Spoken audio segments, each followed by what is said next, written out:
En el corazón de Estados Unidos, el río Miami cumple las funciones de cementerio improvisado. Las aguas del río depositan un torso humano en la orilla. El atroz descubrimiento deja a los investigadores sumidos en un mar de preguntas sin respuesta.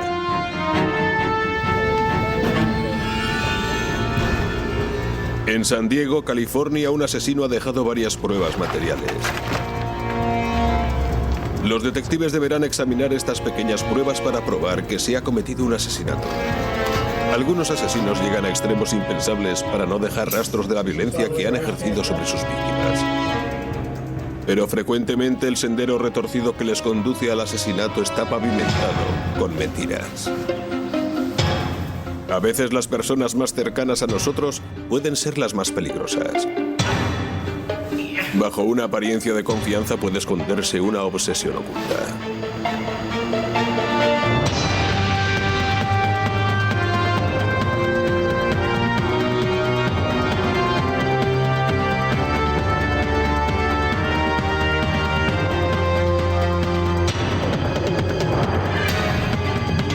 Los nuevos detectives. Estudio de casos de ciencia forense. Obsesión oculta. En este episodio hemos cambiado algunos nombres. Los habitantes de Hamilton, Ohio, disfrutan de una vida plácida y tranquila. Su tasa de criminalidad es muy inferior a la de la ciudad de Cincinnati. Pero el 13 de abril de 1998 las diferencias no parecían tan grandes. Una pareja descubrió que las aguas del río Miami habían depositado un torso humano en la orilla y llamó a la oficina del sheriff del condado de Butler. El teniente Anthony Dwyer fue el encargado de dirigir la investigación del caso. También fue él el primero en examinar de cerca los restos mortales. Como el cadáver había estado en el río, presentaba un avanzado estado de descomposición y era apenas reconocible. Descubrimos el torso cuando el agua lo depositó en la orilla del río. Se notaba que pertenecía a una persona blanca, pero no podíamos decir si era hombre o mujer debido al estado del cadáver. Los investigadores no pudieron obtener mucha información del torso. Pero había algo que estaba claro: aquello no había sido un accidente. Los investigadores continuaron registrando la zona en busca de otras partes del cadáver o de pistas que les ayudaran a identificar el torso. No encontraron nada. El doctor Richard Buckhart, forense del condado de Butler, practicó la autopsia. Sin cabeza ni huellas dactilares que pudieran servirle de guía, la identificación del cadáver era difícil. Además, había un reto añadido. Lo primero era establecer el género de la víctima. Lo más curioso del torso es que en un principio nos sentimos incapaces de establecer si era hombre o mujer. Tras examinar el abdomen bajo o la pelvis, descubrimos la presencia del útero y los ovarios. Obviamente se trataba de una mujer. Presenta heridas en los hombros. Pero el doctor Buckhart seguía sin saber cómo había muerto. Sacamos unas radiografías para asegurarnos de que no hubiera restos de plomo de una bala. Y examinamos el corazón y los pulmones buscando alguna enfermedad que pudiera haberle causado la muerte. O alguna herida de arma blanca. No encontramos ninguna. Lo único que estaba claro es que le habían cortado la cabeza y las extremidades. Las marcas que presentaba el torso parecían pertenecer a una sierra normal. Basándose en la temperatura del agua y el estado de descomposición del cadáver, Buckhart estableció que la mujer llevaba muerta al menos 2 semanas. En la oficina del sheriff del estado de Butler, el teniente Dwyer leyó el informe de la autopsia y empezó a analizar las pruebas del caso. Había muerto una mujer, pero no sabía mucho más. Solo en el condado de Butler se denuncia todos los años la desaparición de 50 personas. Nuestra prioridad era intentar identificar el cadáver, porque obviamente cuando después de un homicidio se mutila el cadáver de la víctima, el proceso de identificación de ese cadáver se complica sobremanera. Si el teniente Dwyer quería identificar a la mujer, necesitaba más información. Para estrechar los límites de la búsqueda, los investigadores acudieron a la doctora Elizabeth Murray, una antropóloga de la Universidad del Monte San José de Cincinnati. La doctora Murray es uno de los 50 antropólogos forenses titulados que hay en el país y es una experta a la hora de examinar restos humanos. Tras hervir los huesos para desprender la carne, la doctora Murray los estudió para establecer la edad aproximada de la víctima. Como la zona pectoral del torso no estaba muy desarrollada, la doctora no podía descartar la posibilidad de que se tratase de un adolescente. Sin embargo, el análisis de la clavícula, la caja torácica y la pelvis demostró lo contrario. Me encontré con que la edad de la víctima en el momento de la muerte se podría establecer entre los 25 y los 45 años. Yo por mi parte me inclinaba a pensar que estaba en la mitad de la treintena. Posteriormente, la doctora Murray inició el difícil proceso de determinar la altura de la víctima. Por lo general se miden los huesos más largos, como los de las piernas, pero en este caso era imposible, así que utilicé otros métodos. Medí la clavícula y establecí la altura de la víctima en relación a su tamaño. No es un método habitual porque la clavícula no es un hueso que contribuya directamente a la estatura de una persona. La doctora Murray llegó a la conclusión de que la víctima era más alta que la media y que su altura oscilaba entre el 1,68 m y el 1,84 m. Aunque la descripción física era vaga, sirvió para proporcionarle al teniente Dwyer una pista definitiva. Solo hemos recuperado el torso. Volvió a iniciar la búsqueda donde la había abandonado, en el río. Informes de personas El desaparecidas. teniente Dwyer consultó las bases de datos de personas desaparecidas 30 kilómetros río arriba. El río desemboca en el sur, así que supusimos que habían arrojado el cadáver al agua en algún lugar al norte de Hamilton. Y tuvieron suerte. 20 kilómetros al norte, en Middletown, Ohio, había desaparecido una mujer que encajaba con la descripción física de la víctima, puesto que era más esbelta y alta que la media. Había varias denuncias de personas desaparecidas al norte de Hamilton. Revisamos las denuncias una a una y finalmente nos centramos en el caso de Cheryl Darkin. Era la que mejor encajaba en las descripciones físicas de las que disponíamos. En el departamento de policía de Middletown, el teniente Dwyer se reunió con el detective Frank Hensley. El detective Hensley había dirigido la investigación de la desaparición de Cheryl Darkin. ¿Qué opina de este caso? Carla Edwards, hermana de Cheryl, denunció su desaparición el 20 de marzo, 3 semanas antes de que se encontrara el torso. En el momento de la denuncia, la hermana estaba muy preocupada porque Cheryl no se había puesto en contacto con ella y eso le parecía muy extraño, puesto que no era algo habitual en su hermana. Carla denunció su desaparición. Ahora necesitaban confirmar que el torso encontrado en el río Miami pertenecía a Cheryl Darkin. 52111. La llamaré y concertaré una cita con ella. Puesto que no podían utilizar ni los informes dentales ni las huellas dactilares para identificar a la víctima, los investigadores solicitaron una prueba de ADN. En el laboratorio, los investigadores compararon dos muestras de ADN, una de la madre de Cheryl y la otra de la víctima. Coincidían. Cheryl Darkin había dejado de ser una persona desaparecida. Se había convertido en la víctima de un homicidio. Si querían localizar al asesino, los investigadores necesitaban saber todo lo posible acerca de la vida de Cheryl. Empezaron por reconstruir los últimos momentos de su vida. Cuando buscas a los posibles sospechosos de un homicidio, te centras en las últimas personas que vieron a la víctima, las más cercanas a ella y en las que encontraron el cadáver. Los investigadores confiaban en que Carla, la hermana de Cheryl, les proporcionara las respuestas que necesitaban. Le preguntaron acerca de las últimas actividades de su hermana. Carla declaró que aunque su hermana había estado relacionada con las drogas en el pasado, parecía que había conseguido rehacer su vida. Se había esforzado en dejar la droga y empezar de nuevo. Cheryl se había ido a vivir con Carla. A pesar de todas las dificultades, las dos hermanas estaban muy unidas. Puedes desayunar esto si te apetece. Carla declaró que justo antes de que se descubriera el torso de su hermana, había recibido la llamada de un hombre llamado Scott Rodwell. Me dijo cosas muy extrañas. Rodwell le preguntó si había aparecido el cadáver de Cheryl. También le hizo algunos comentarios acerca de que podían haberla descuartizado y guardado sus restos en una Es nevera. suficiente. Si recuerda algo más, llámenos. Gracias. Muchas gracias. Esta información convirtió a Rodwell en el principal sospechoso del caso.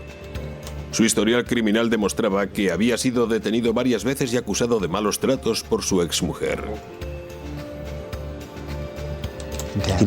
El señor Rodwell vivía cerca del río y había otra serie de datos que le convertían en potencial sospechoso.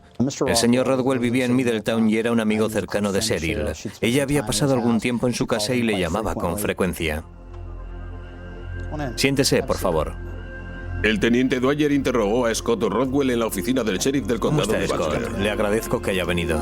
Sí. Rodwell declaró que había oído rumores de que un traficante de drogas local había asesinado y descuartizado a una mujer que encajaba con la descripción de su amiga Cheryl Darkin. Hace 2 o 3 años. Rodwell desconocía el nombre de ese hombre, pero accedió a ayudar a la policía en todo Quiero lo que estuviera enseñarle a su mano.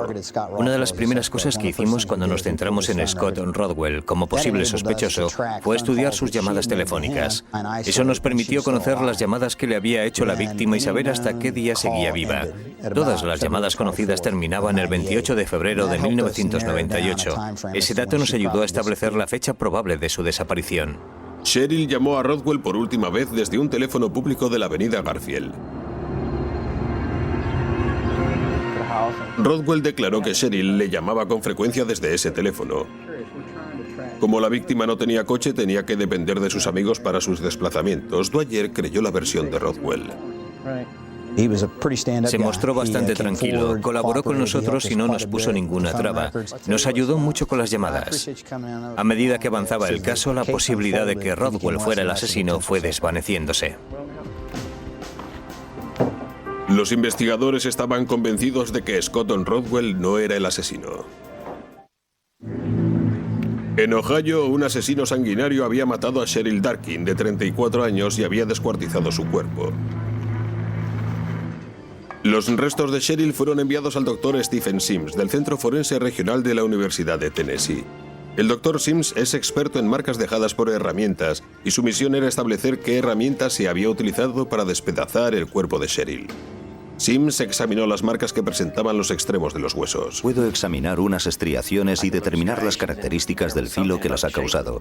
En este caso se trataba de un corte muy especial, en el que las estriaciones o marcas de los cortes en la superficie del hueso no eran rectas. De hecho, mostraban una curvatura con un radio fijo. También comprobé que había numerosos inicios falsos que generalmente indican la utilización de una sierra mecánica. La hoja no penetraba bien en los huesos y el criminal tuvo que atacarlos desde diferentes ángulos. El hecho de que la hoja fuera redonda, hubiera efectuado el corte a gran velocidad y que recibiera una gran cantidad de energía, nos indicaba que la herramienta utilizada había sido una sierra mecánica circular. Hubiera sido difícil cortar los huesos y los tejidos con una sierra manual. El doctor Sims creía que se enfrentaban a un asesino brutal dispuesto a cualquier cosa con tal de ocultar su crimen. La teoría del doctor proporcionó a los investigadores nuevas pistas sobre la personalidad de la persona que estaban buscando. La noticia del asesinato indignó a los ciudadanos de Middletown. El departamento de policía se vio inundado con llamadas anónimas ofreciendo pistas. Una mujer accedió a reunirse con los investigadores, pero estaba demasiado asustada para presentarse en el departamento de policía. De acuerdo. Había oído rumores de que un delincuente local llamado James Lawson era el responsable de la muerte de Cheryl Darkin He oído rumores. y que había escondido los miembros de su cuerpo en el garaje de su hermana. Les solía ver bastante. La hermana se llamaba Rachel Zimmer. La mujer conocía tanto a Cheryl como a Lawson. Les había visto juntos en más de una ocasión. ¿Les ha visto juntos alguna vez? Sí. Aunque la historia parecía descabellada, la policía creyó a la mujer y consiguió un permiso para registrar el garaje de Rachel Zimmer.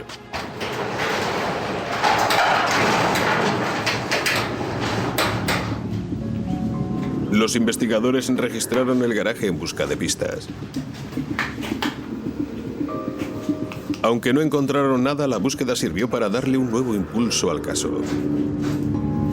A partir de entonces, se desató una oleada de actividad. Estábamos en la misma calle en la que vivía el señor Lawson, y mientras nosotros estábamos registrando el garaje de su hermana, el señor Lawson empezó a arrancar la moqueta y pintar las paredes de su casa. Había hecho algunas obras, lo que arrojó aún más sospechas sobre él. Entonces recibimos otra llamada de una mujer que nos dijo que había unas manchas en la moqueta de Lawson, que él había intentado eliminar. Mientras los investigadores esperaban la orden de registro para entrar en casa de Lawson, introdujeron el nombre de James Lawson en la base de datos criminal nacional. Parece que tiene antecedentes. Sí. El sospechoso se había visto envuelto en problemas con anterioridad. Sí. Su exmujer le había acusado de invasión de propiedad privada. ¿En el 94? Queremos hacerle unas preguntas. El teniente Anthony Dwyer y el detective Frank Hensley se presentaron ante James Lawson con una orden de registro. Me pondré una camisa. Lawson accedió a acompañarles a la comisaría para ser interrogado.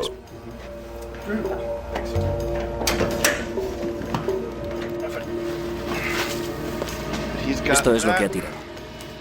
Técnicos forenses de la oficina del sheriff del condado de Butler recogieron trozos de moqueta del patio trasero de Lawson. Ya tenemos toda la moqueta. Podemos irnos. Dentro de la casa, los investigadores encontraron manchas de sangre en el rodapié del pasillo. Recogieron muestras de sangre para analizarlas en el laboratorio. En el dormitorio, el luminol reveló manchas de sangre tanto en la moqueta como en el rodapié. También recogieron muestras de esas manchas. La policía registró el sótano de James Lawson en busca de alguna prueba que pudiera relacionarle con el asesinato. Los investigadores se percataron de que la zona de trabajo estaba recién pintada, con una pintura industrial especialmente densa. Pero la pintura no impidió que los investigadores encontraran una pista importante. Cuando rociaron el sótano con luminol, aquello parecía un matadero. Al cortar el cuerpo, la sierra mecánica había esparcido la sangre por todas partes. Aunque nunca encontraron la sierra mecánica, la cantidad de sangre encontrada en el sótano convenció a los investigadores de que James Lawson había asesinado a Cheryl Darkin. Queremos hablar con usted acerca de un homicidio que estamos investigando. Hemos encontrado el torso de una mujer. El teniente Anthony Dwyer interrogó al sospechoso en el departamento de policía de Middletown. Creo que he leído algo al respecto. Lawson admitió que había oído hablar del asesinato, pero dijo que no conocía a Cheryl Darkin. Parecen manchas de sangre. ¿Puede explicarme por qué hay sangre en las paredes de su casa? Lawson declaró que estaba renovando su casa y que se había cortado al tirar un muro de mampostería. La sangre de la moqueta era suya. Dwyer pensó que Lawson estaba mintiendo, pero como no tenía pruebas que relacionaran a Lawson directamente con el crimen, tuvo que dejarle marchar. Obtuvimos una gran cantidad de pruebas de su casa y del sótano, pero carecíamos de una prueba de ADN que demostrara que la víctima había estado en la casa, así que no teníamos ninguna prueba para acusarle. A lo largo de las siguientes semanas, los técnicos analizaron las muestras de sangre. Compararon las muestras de sangre encontradas en la casa de Lawson con el ADN de Cheryl. La comparación fue positiva. Ahora los investigadores tenían pruebas suficientes para detener al presunto asesino. Angie, tengo una orden de detención para James Lawson. Emite una orden para que vaya una patrulla a su casa a detenerle. De acuerdo. Pero la policía llegó demasiado tarde. Al no existir nada que se lo impidiera, James Lawson había volado. Una joven había sido brutalmente asesinada. Su cabeza y extremidades cortadas aún no habían sido encontradas. La policía de Ohio había centrado sus investigaciones en un sospechoso, y cuando finalmente reunieron pruebas suficientes para detener a James Lawson, el sospechoso había desaparecido. Era un caso complicado. El teniente Anthony Dwyer necesitaba encontrar a Lawson, pero también debía encontrar las extremidades que faltaban del cuerpo de Cheryl. Aunque la investigación iba avanzando, como James permanecía huido, seguíamos sin conocer las condiciones del asesinato.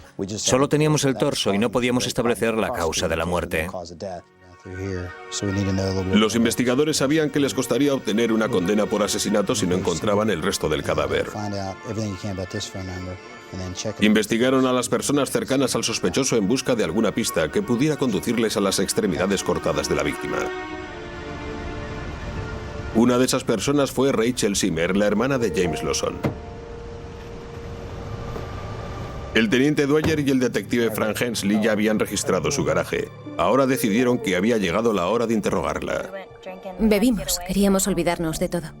Estábamos convencidos de que también ella estaba relacionada con el caso y pensábamos que incluso podría saber dónde estaba el resto del cuerpo. Rachel admitió finalmente que Lawson había introducido las extremidades del cuerpo de Cheryl Darkin en una nevera y la había guardado en su garaje. Posteriormente, cuando las cosas se tranquilizaron, ella y su madre las enterraron en otro lugar del estado.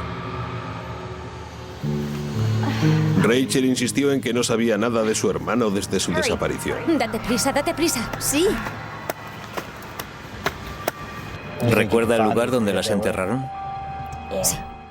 Tras revelar que había ayudado a ocultar el crimen, Rachel accedió a colaborar con la policía para disminuir su condena. Y condujo a la policía hasta los lugares en los que su madre y ella habían enterrado las extremidades de la víctima.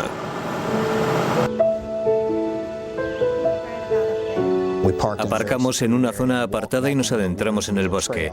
Había un sendero. La señora Zimmer vino hacia la carretera y nos dijo hasta qué lugar había caminado cuando enterró las extremidades. Aquí, en esta zona de aquí. Empezaremos a cavar aquí. Los investigadores encontraron un cráneo enterrado en una fosa poco profunda. Cavamos un poco y descubrimos la parte superior de la cara de Cheryl. A medida que le íbamos quitando la tierra de encima, veíamos cómo iba surgiendo el esmalte de sus dientes. En ese momento nos detuvimos para que la antropóloga forense, la doctora Murray, se encargara de la exhumación del cadáver. Aquí el teniente Dwyer. Sí, avisa urgentemente a los detectives. Necesitamos que vengan inmediatamente a acordonar la zona. Apoyada por un equipo de antropólogos y agentes de policía, la doctora Elizabeth Murray exhumó los restos del cuerpo de Cheryl Darkin.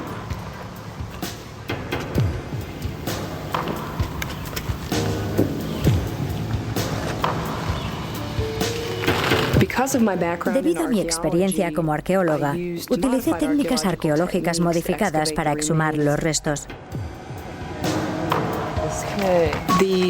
Las fosas, que eran poco profundas, contenían la cabeza y el cuello, y también la pierna derecha y los dos pies.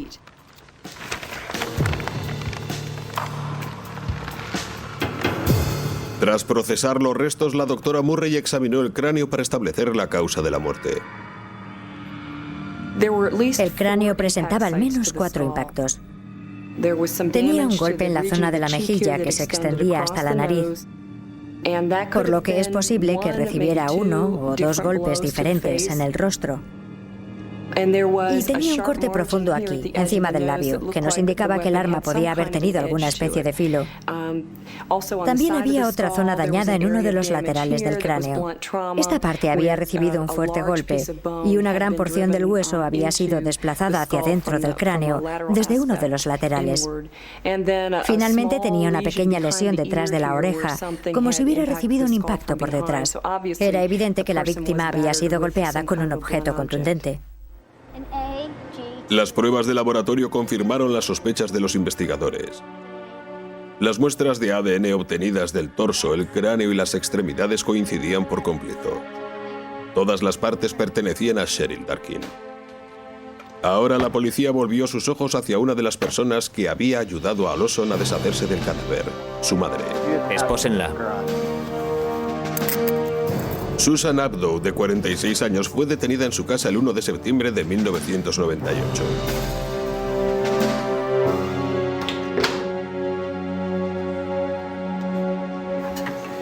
Abdo confesó haber ayudado a su hijo, pero declaró que no supo nada del asesinato hasta después de producirse. Les dijo a los investigadores que solo intentaba proteger a su hijo. Según Abdo, James había abandonado la ciudad y no se había puesto en contacto con ella. Una vez más, los investigadores se encontraban en un callejón sin salida. Lawson había huido sin dejar ninguna pista.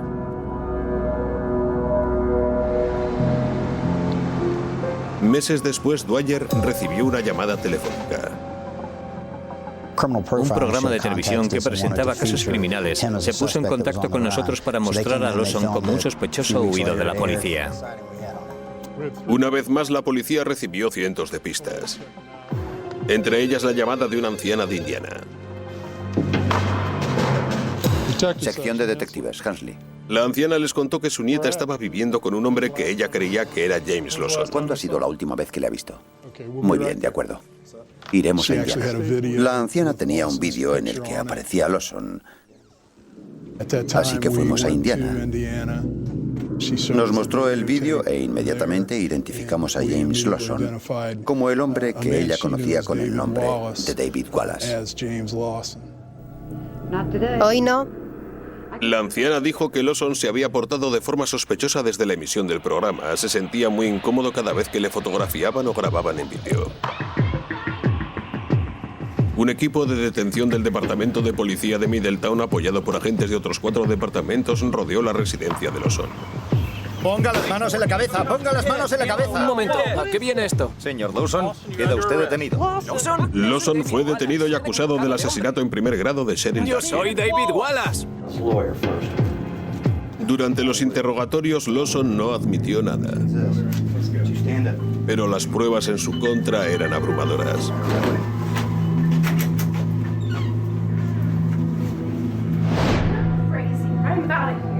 ¡Déjame en paz! Basándose en las pruebas recogidas, los investigadores llegaron a la conclusión de que Cheryl había pasado la noche en casa de Lawson.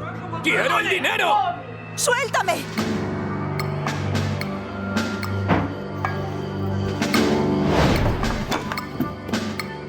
Después de que éste la recogiera en el teléfono público desde el que le había llamado, la pareja discutió, Lawson perdió los nervios y Cheryl pagó un precio trágico. Luego arrojó su cadáver en el río Miami con la esperanza de que desapareciera para siempre. El 13 de diciembre de 1999, James Lawson fue condenado por asesinar y descuartizar a Cheryl Darkin.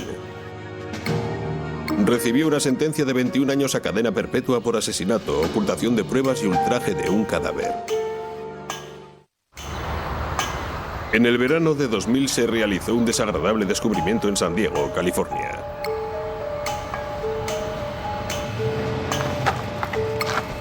El 14 de agosto, un joven rebuscaba en un contenedor de basura situado frente a una tienda de animales. Buscaba latas para reciclar.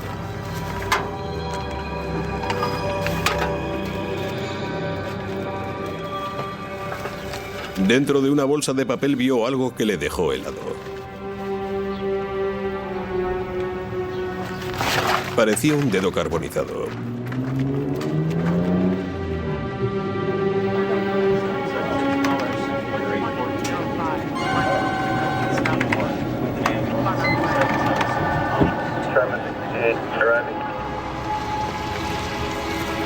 Los investigadores del Departamento de Policía de San Diego acudieron a la llamada del joven. Buenos días. Los investigadores le pidieron que les explicara el motivo de su llamada. Estaba rebuscando en ese contenedor. El joven les dijo que estaba recogiendo latas de aluminio cuando encontró lo que le parecieron unos dedos humanos. Quédese aquí, por favor. Iremos a echar un vistazo. Haga el favor de esperarnos. De acuerdo. Gracias. Gracias.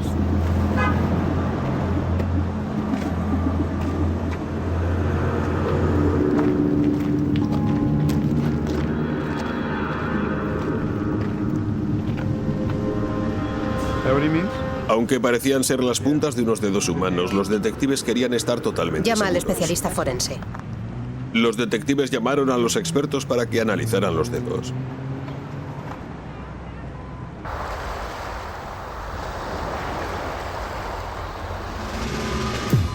Tom Washington, experto en el análisis de huellas dactilares, examinó el contenedor de basura. Para evitar la contaminación de las pruebas, aisló cada pieza encontrada en papel blanco de laboratorio.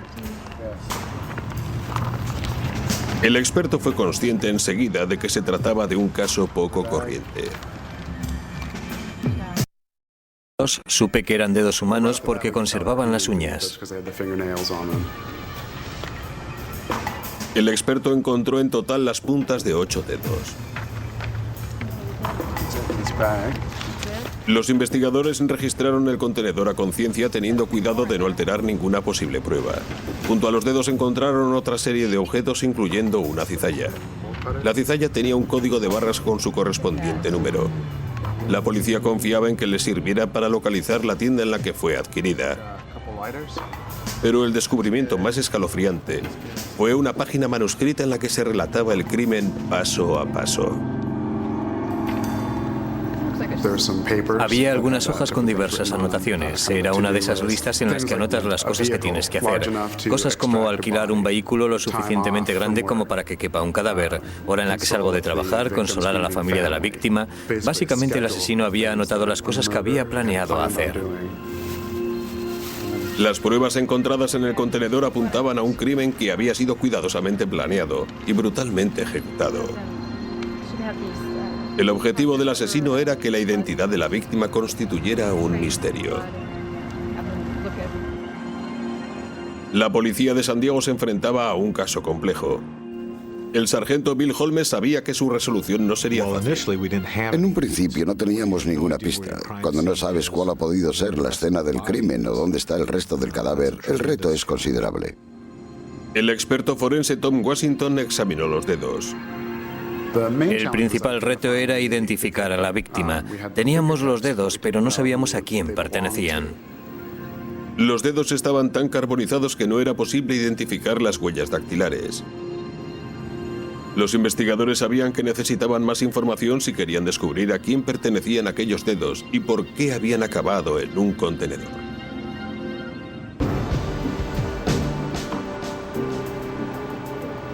El especialista forense Sean Monpetit examinó la cizalla en el laboratorio de la policía de San Diego. Los investigadores sospechaban que había sido utilizada para cortarle los dedos a la víctima desaparecida. Cuando examiné la cizalla, vi lo que parecían ser pequeños fragmentos de tejido en la superficie de las cuchillas.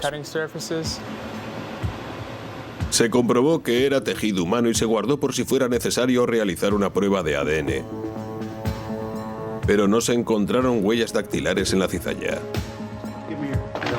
Los investigadores confiaban en que la cizalla les proporcionara más pistas. A partir del número del código de barras, el detective Bill Holmes intentó localizar la tienda en la que había sido adquirida. Mis hombres visitaron algunos almacenes de la zona y conseguimos localizar el lugar en el que había sido adquirida. La habían pagado con una tarjeta de crédito. Pero debido a la hora en la que conseguimos la información, no pudimos acceder al ordenador para conocer a quién pertenecía la tarjeta. Teníamos el número, pero en aquel momento no pudimos descubrir a quién pertenecía. ¿Compró algún artículo más con la misma tarjeta? Los investigadores observaron que la tarjeta presentaba un cargo adicional. Si alquilas una máquina, tienes que firmar un contrato. La misma persona que compró la cizalla alquiló también una máquina limpiadora de moqueta. Posteriormente supimos que también había utilizado la tarjeta para pagar el alquiler de una máquina limpiamoquetas en el mismo almacén. Y para alquilar la máquina tuvo que rellenar y firmar un contrato de alquiler. El contrato de alquiler estaba a nombre de Calvin Parker. Ahora la policía tenía una pista sólida que seguir.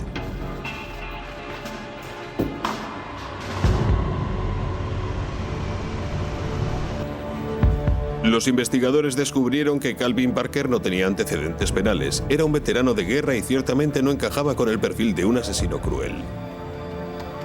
Los detectives estaban empezando a pensar que se habían equivocado de hombre hasta que tuvieron un golpe de suerte. Dos vecinas de Carlsbad, una localidad situada a unos kilómetros al norte de San Diego, descubrieron algo extraño en su paseo diario. Estábamos paseando cuando hemos visto un cubo de basura que nos ha parecido sospechoso.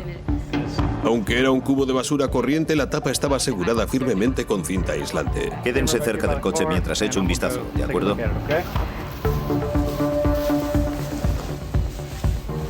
El cubo despedía un hedor fuerte y nauseabundo.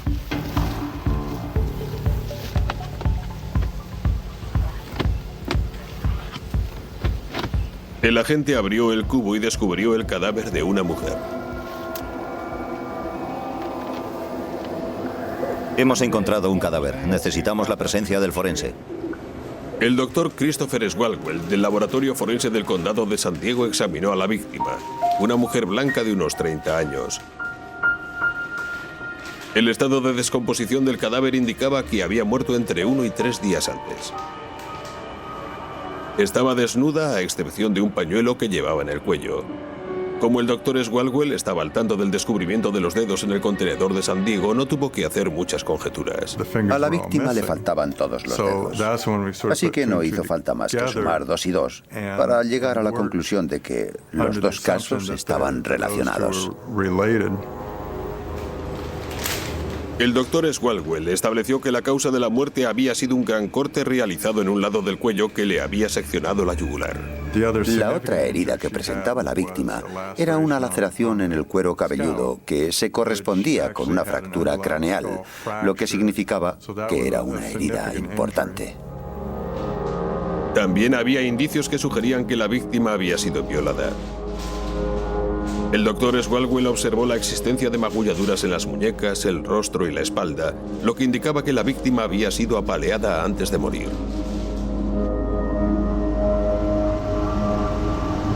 En el mismo laboratorio, el doctor Norman Spaber, experto en marcas dejadas por herramientas, examinó las extrañas marcas que presentaba el cadáver de la víctima. El doctor Spaber creía que el asesino le había esposado las manos a la espalda y que las esposas habían dejado unas marcas profundas en las muñecas y en la espalda de la víctima. Solicitamos unas esposas al Departamento de Policía de San Diego.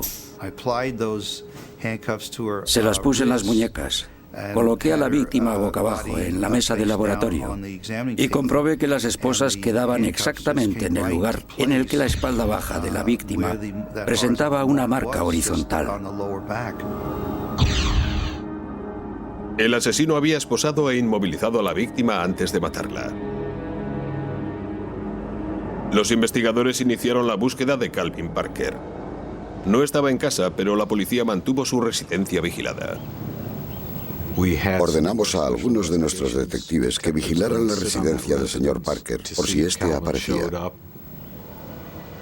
Una mujer de entre 20 y 30 años, pelirroja. Aunque los investigadores estaban haciendo progresos, aún seguían sin identificar a la víctima. Estudiaron las denuncias de personas desaparecidas en los últimos días con la esperanza de ponerle un nombre al cadáver. Pero no encontraron nada que pudiera coincidir ni remotamente con la descripción de la víctima, ni en el condado de San Diego ni en las zonas adyacentes. Cuando se hizo pública la noticia del atroz asesinato, varios ciudadanos aportaron información de interés. Una testigo vivía en un apartamento situado enfrente del contenedor y había visto algo extraño la noche anterior al descubrimiento de los dedos. Se bajó de la camioneta y abrió el maletero. La testigo declaró que había visto una camioneta de alquiler estacionar delante del contenedor. Un hombre negro bajó del vehículo, arrojó 2 bolsas al contenedor y se fue.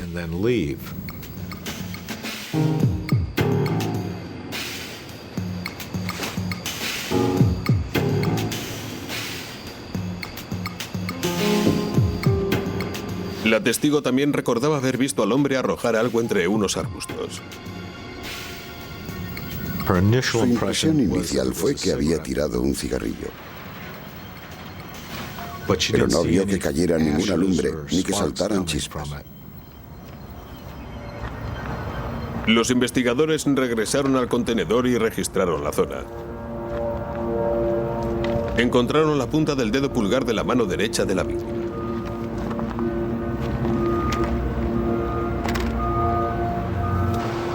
Los investigadores enviaron el dedo al laboratorio de la policía de San Diego.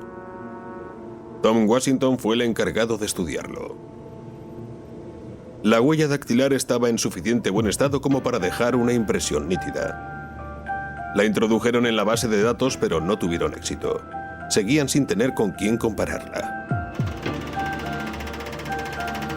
El sargento Holmes hizo que sus hombres se centraran en la última pista, la camioneta de alquiler vista por la testigo. Envié a un detective a la compañía de alquiler que oferta esa marca de camionetas. Esa compañía tiene varias agencias en la zona de San Diego. Y finalmente el detective encontró lo que buscaba en una agencia de Mission Valley.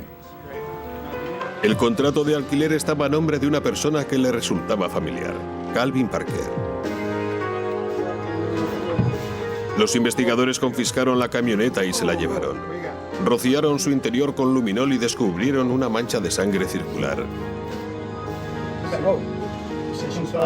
Alguien había sangrado dentro de la camioneta y la policía creía que se trataba de su víctima.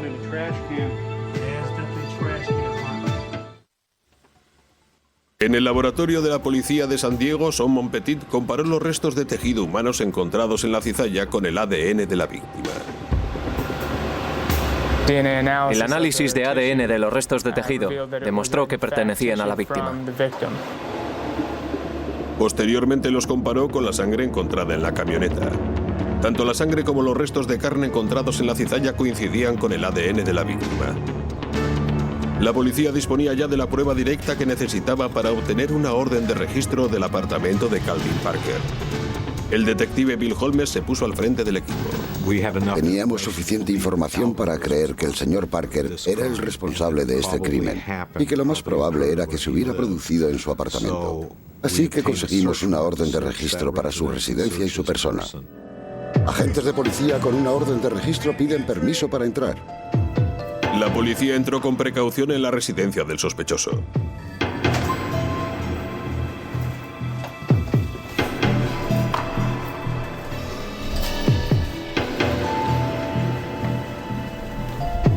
El baño está vacío.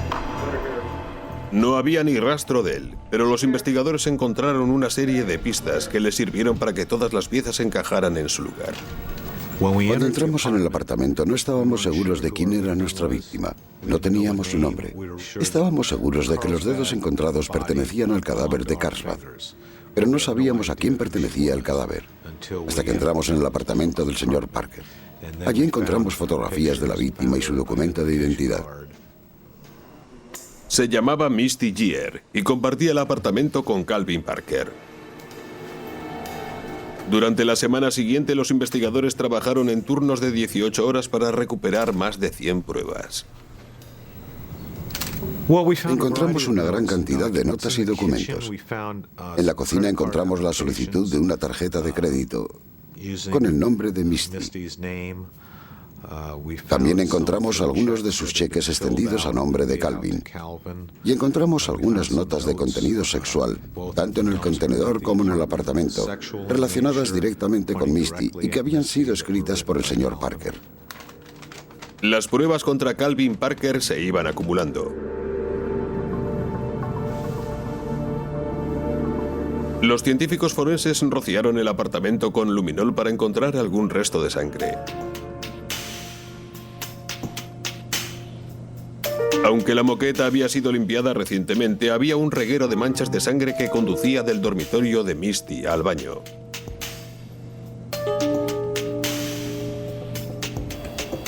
En el departamento de policía de San Diego, Tom Washington comparó la huella dactilar del pulgar derecho de la víctima con la huella dactilar impresa en el documento de identidad de Misty.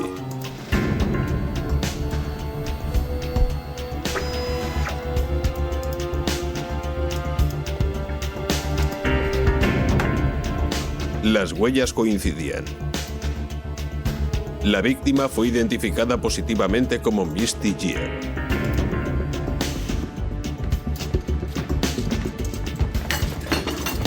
Los investigadores confiaban en que los conocidos de Misty les condujeran hasta Parker. Queremos hacerle unas preguntas sobre Misty Geer. Muy bien. ¿Trabajaba aquí? Interrogaron a sus compañeros de trabajo acerca de la relación de Misty con el sospechoso.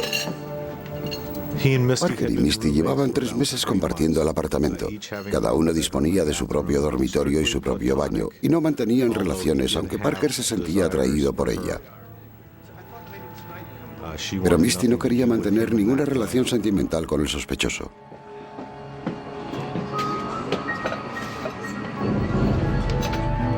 La policía ya tenía un móvil. Calvin Parker estaba obsesionado con su compañera de apartamento. Pero aún tenían que localizar al sospechoso desaparecido. El apartamento seguía siendo vigilado las 24 horas del día. La mañana del 15 de agosto, Calvin Parker pasó por su apartamento para recoger el correo. Ahí está.